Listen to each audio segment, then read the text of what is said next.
Obtengan un plato, 2 piezas de pan, queso, lechuga, 2 piezas de pavo y algunos otros condimentos.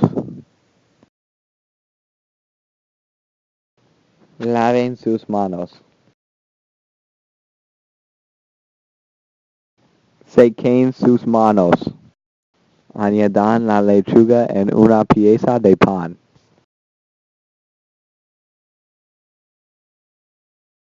Escojan el tipo de queso que sus gusta.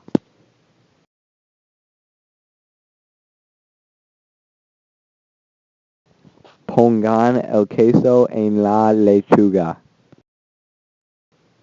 Pongan el pavo en el queso. Terminen por poniendo el último pieza de pan. Reconozcan que es malo.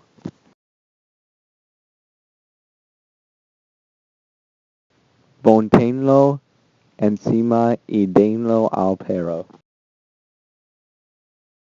Lancen lejos el plato. El fin.